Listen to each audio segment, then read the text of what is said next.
ఇది సాధ్యాసాధ్యాల మీద చర్చించి సమీక్ష చేసి భూమి అందుబాటులో ఉందా లేదా వాటి వివరాలతో కూడుకున్న నివేదికను మీరు తీసుకొని రండి. ఉమ్మడి ఆదిలాబాదు జిల్లాకు కావాల్సిన అభివృద్ధి నిధులను అభివృద్ధి కోసం అనుమతులను రాబోయే బడ్జెట్ సమావేశాలలో నేను అసెంబ్లీలోనే ఆదిలాబాద్కు సంబంధించిన ప్రజాప్రతినిధులతో ఒక ప్రత్యేకమైన సమావేశాన్ని ఏర్పాటు చేసి ఆదిలాబాద్కు జరగాల్సిన అభివృద్ధి రావాల్సిన నిధులను ప్రత్యేకంగా మంజూరు చేద్దామని చెప్పి నేను ఈ వేదిక మీద నుంచి జూపల్లి కృష్ణారావు గారికి సూచన చేస్తున్నా.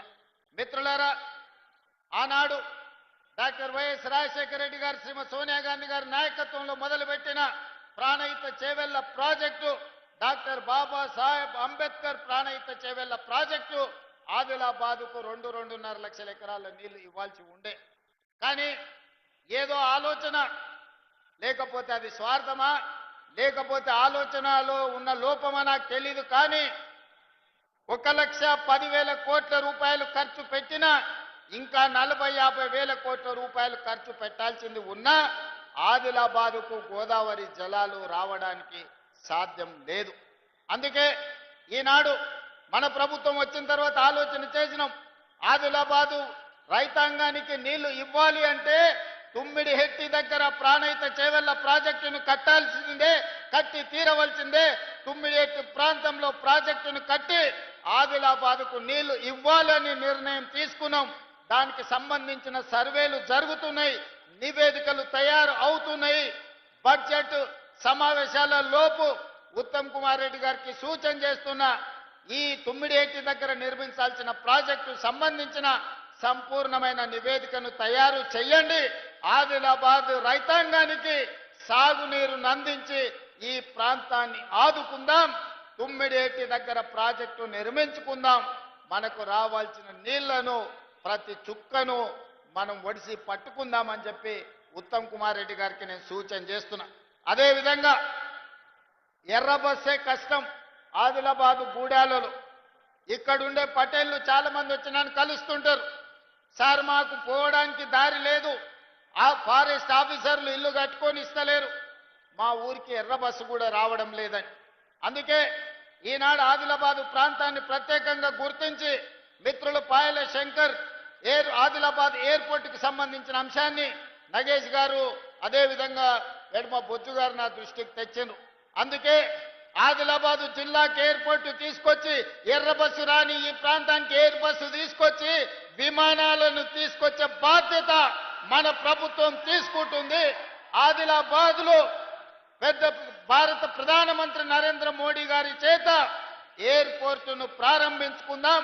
వారిని ప్రత్యేకంగా ఆహ్వానించి ఎయిర్పోర్టు కోసము శిలా ఫలకాన్ని ప్రారంభోత్సవ కార్యక్రమాన్ని చేసుకుందాం. ఒక్క ఎయిర్పోర్ట్ ఉంటే మన ప్రాంతం అభివృద్ధికి పూర్తి స్థాయిలో అనుమతులు రావు. అందుకే ఈ ప్రాంతంలో తెలంగాణ రాష్ట్రంలోనే అతి పెద్ద పారిశ్రామిక వాడను ఆదిలాబాదులో చేసుకుందాం. ఇన్ఛార్జ్ మంత్రి గారికి నేను చెప్పిన ఒక 10,000 ఎకరాల భూమిని ఆదిలాబాదులో సేకరించండి. ఈ దేశంలో ఉండే ప్రతి పరిశ్రమను ఆదిలాబాదు జిల్లాకు తీసుకొచ్చి ఇక్కడి నిరుద్యోగ యువతకు ఉద్యోగ ఉపాధి అవకాశాలు కల్పిద్దాం. ఈ ప్రాంతాన్ని ఒక అభివృద్ధి చెందిన పారిశ్రామిక కేంద్రంగా తయారు చేద్దాం. అప్పుడే మీ జిల్లాకు వచ్చిన ఎయిర్పోర్ట్, మీ జిల్లాకు వచ్చిన రోడ్లు, మీ జిల్లాలో కట్టే సాగునీటి ప్రాజెక్టులు, ఈ జిల్లాలో చదువుల కోసం ప్రారంభించుకున్న యూనివర్సిటీలు అన్ని కూడా ఈనాడు అభివృద్ధికి వేదికలుగా మారుతాయి. అందుకే వేదిక మీద ఉన్న వివిధ రాజకీయ పార్టీల ప్రజాప్రతినిధులకు నేను విజ్ఞప్తి చేస్తున్నా, ఎన్నికలు వచ్చినప్పుడు రాజకీయాలు చేసుకుందాం.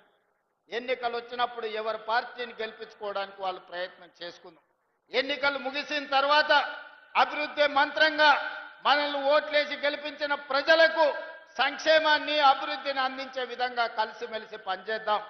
భారతీయ జనతా పార్టీ నాయకులకి వేదిక మీద నుంచి విజ్ఞప్తి చేస్తున్నా, ప్రతి 3 నెలలకు ఒకసారి ప్రధానమంత్రి దగ్గరికి వెళ్తున్నా, ప్రతి 10 రోజులకు ఒకసారి కేంద్ర మంత్రుల దగ్గరికి వెళ్తున్నా. ఢిల్లీ నుంచి రావాల్సిన అనుమతులు, తేవాల్సిన నిధుల కోసం కేంద్ర ప్రభుత్వంలో ఉన్న పెద్దల్ని మేము ఎట్లయితే కలుస్తున్నామో రాష్ట్ర ప్రభుత్వానికి కాంగ్రెస్ పార్టీ మేమందరం బాధ్యత వహిస్తుండొచ్చు. మీరు రాండి, నిస్సందేహంగా మీకేం కావాలనో నిధుల గురించి చెప్పండి, తప్పకుండా చేయగలిగింది చేస్తాం. దీంట్లో రాజకీయాలు లేవు. మన ప్రాంతాన్ని అభివృద్ధి చేసుకోవాలి. మన మీద విశ్వాసం ఉంచి మనకు ఓట్లేసిన ప్రజలకు మేలు జరగాలి అనంటే ఎమ్మెల్యేలు, ఎంపీలు ఆ ప్రాంతానికి సంబంధించిన సమస్యల్ని ప్రభుత్వం దృష్టికి తీసుకురావాలి. చాలా మంది అంటుంటారు నరేంద్ర మోడీ గారిని పదే పదే రేవంత్ రెడ్డి గారు కలుస్తుంటారని. నరేంద్ర మోడీ గారు నాకు బంధువేం కాదు, నరేంద్ర మోడీ గారితో నాకు చుట్టరికమేం లేదు. కానీ వారి దేశానికి ప్రధానమంత్రి అనుమతిస్తేనే ఎయిర్పోర్ట్ వస్తుంది, పెద్ద పెద్ద పరిశ్రమలు వస్తాయి, మనకు నిధులు వస్తాయి. ఇవాళ మనం తుమ్మిడేటి దగ్గర ప్రాజెక్టు కట్టాలి అనంటే మహారాష్ట్ర నుంచి కొన్ని అనుమతులు తీసుకోవాలి. మహారాష్ట్రలో భారతీయ జనతా పార్టీ అధికారంలో ఉంది. ఒకవేళ ఆ ముఖ్యమంత్రి గారు మనం అడిగితే, ఒకవేళ ఏదైనా ఆలోచన చేస్తే, నరేంద్ర మోడీ గారు ఒక మాట చెప్తే, అమిత్ షా గారు ఒక మాట చెప్తే మన ప్రాంతానికి మేలు జరుగుద్ది. ప్రజల కోసం, ప్రాంత అభివృద్ధి కోసం, ఈ ప్రాంత నిరుద్యోగ యువకులకు ఉద్యోగ ఉపాధి కోసం ఎవరినైనా కలవడానికి ఒక్క క్షణం కూడా ఆలోచన చెయ్యను. నేను పైరవీల కోసం పోను. పర్సనల్ ఎజెండా నా దగ్గర లేదు. నాకున్నదల్లా చిన్న వయసులోనే ఈ తెలంగాణ రాష్ట్ర ప్రజలు 4 కోట్ల తెలంగాణ బిడ్డలు ఈ రోజు నాకు అవకాశం ఇచ్చి భుజము తట్టి ముఖ్యమంత్రి కుర్చీలో కూర్చోబెట్టారు. మరి దానికి న్యాయం చేయాల్సిన బాధ్యత నా మీద ఉందా లేదా మీరు ఒకసారి ఆలోచన చేయండి. ఎవరిని కలిసినా, నేను వెళ్ళినప్పుడు బీజేపీ ఎంపీలు కూడా ఉన్నారు. నేను వెళ్ళేటప్పుడు నా సహచర మంత్రులను కూడా తీసుకెళ్తున్నా. ప్రధానమంత్రి గారికి ఇవ్వాల్సిన గౌరవం ఇచ్చినాం, అడగాల్సిన అనుమతులు అడిగినాం, ఇవాళ తెచ్చుకోవాల్సిన కొన్ని తెచ్చుకున్నాం. ఇవాళ వరంగల్లో ఎయిర్పోర్ట్ వచ్చింది, ఇవాళ మనకు ఆదిలాబాద్ ఎయిర్పోర్ట్ మంజూరు చేస్తామని చెప్పిండ్రు. ఇవన్నీ మనం అడగకుండా వస్తాయా? 10 సంవత్సరాలు వాళ్ళు అడగలేదు. పెద్దలు చెప్పిండ్రు అడగంది అమ్మాయినా పెట్టదని. కేంద్ర ప్రభుత్వానికి ఎట్లా తెలుస్తుంది మనకేం సమస్య ఉందో, ఆ సమస్య ఏ విధంగా పరిష్కారం అవుతుందో? అందుకే ఆ సమస్యల్ని మనం నివేదికల ద్వారా కేంద్ర ప్రభుత్వానికి అందించడం ద్వారా, కేంద్రం నుంచి తెచ్చుకోవాల్సిన మంజూరీలు తెచ్చుకోవడం ద్వారా మన ప్రాంతాన్ని అభివృద్ధి చేసుకుందాం. దానికి సంపూర్ణంగా మీరు సహకరించాల్సిందిగా నేను కోరుకుంటున్నా. 10 సంవత్సరాలు ఏలిన వాళ్ళు ఈ ఆలోచన చేయకపోవడం వల్లనే తెలంగాణ రాష్ట్రానికి తీరని నష్టం జరిగింది. కేంద్రం నుంచి తెచ్చుకోవాల్సిన నిధులు, ఇస్తున్న నిధులు కూడా తీసుకోకపోవడం వల్లనే ఈనాడు తెలంగాణ రాష్ట్రం మీద 8,11,000 కోట్ల రూపాయల అప్పుల భారం పడ్డది. ఇవాళ అప్పే మనకు 30. ఆనాడు పాలకులు చేసిన తప్పులు, వాళ్ళు చేసిన అప్పులు ఈనాడు ఉరితాడై తెలంగాణ రాష్ట్ర ప్రజల యొక్క ఊపిరి తీసే పరిస్థితి వచ్చింది.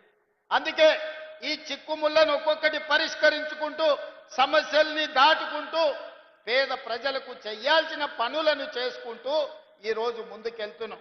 నేను ఈడున్న పేదోళ్ళని అందరిని అడుగుతున్నా, ఆనాడు మీకు ఎన్ని డబుల్ బెడ్రూమ్ ఇల్లు వచ్చినాయో ఒక్కసారి ఆలోచన చేయండి. ఈనాడు